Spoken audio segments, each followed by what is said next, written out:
Roll sound, please. Rolling.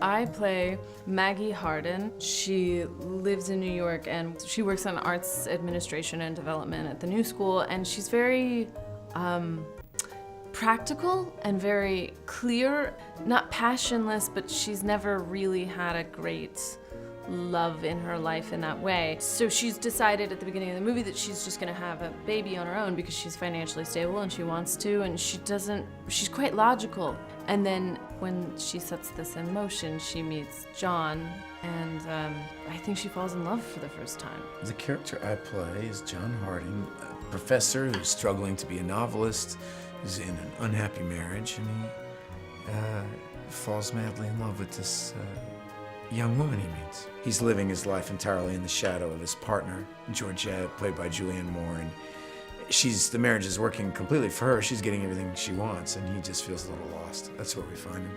John feels that he wants to have a more commercial career.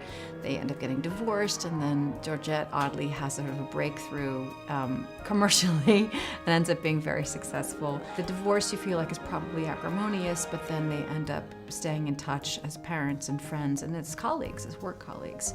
And Georgette, I think, has never stopped loving him. I think always wants him back, and when she's presented with the opportunity, she seizes it.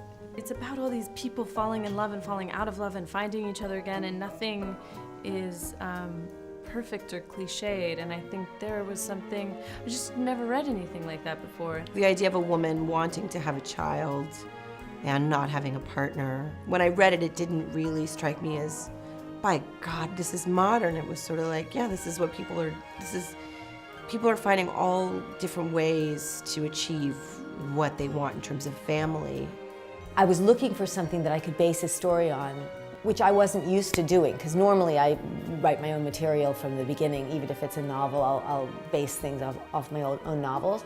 But I was looking at different books, and I wanted something in the city, and I wanted something funny. Rebecca had read Karen Rinaldi's The Start of a Novel that she was writing and really liked the germ of the story and sent it to me, some of the pages, and I thought that it was funny and unique, and sort of a great pairing with Rebecca's sensibilities.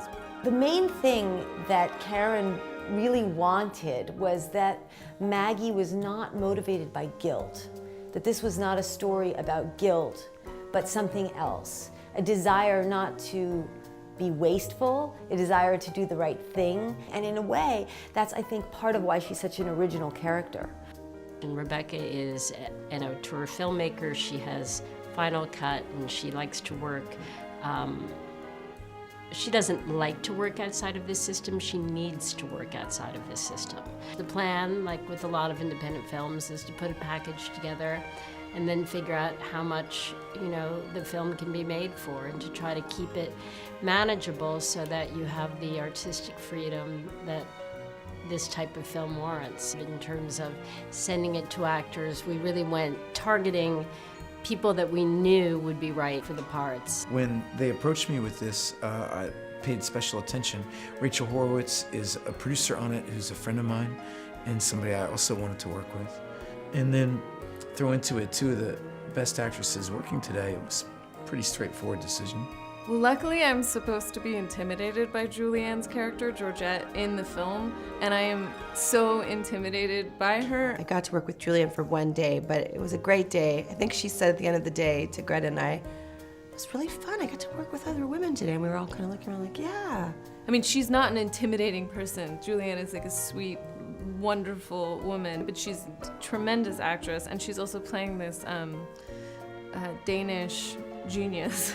I think Greta is very special as an actress because she is both able to see something from the point of view of a writer, so she sees the whole picture, but she's also very, very present emotionally and has a big emotional reserve.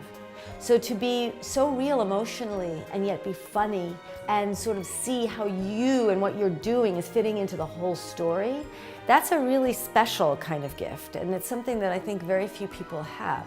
I feel ownership over this in the way that I've felt ownership over things I've written because I had such a long, luxurious lead up. Oh, there's just something wonderful about being around people who are dedicated to telling stories for no reason but to tell stories. That kind of attitude, it's that real collaboration in the profoundest sense. With the independent films I make, I try to really consider them as protected treasures that should not be touched until they're finished by the filmmaker. It was all about whatever was best for the film, and we made it together. We really made it together. I would hope that audiences have as much fun as we do making it. And just really, really, really fun to do. It's just very lucky.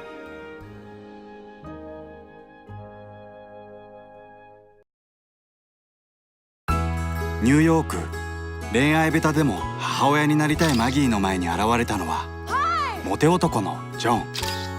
彼の妻は氷の女。 I don't want to be married anymore.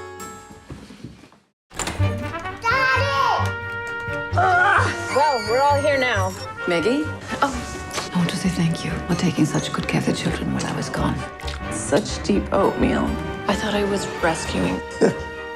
マギーが夢見た幸せはどこへ？ I realized, well, it's obvious that you're still in love with him. Something so stupid. こんがらがった3人の幸せのために So sorry. マギーは夫を元の妻に返すという突拍子もない計画を持ちかける。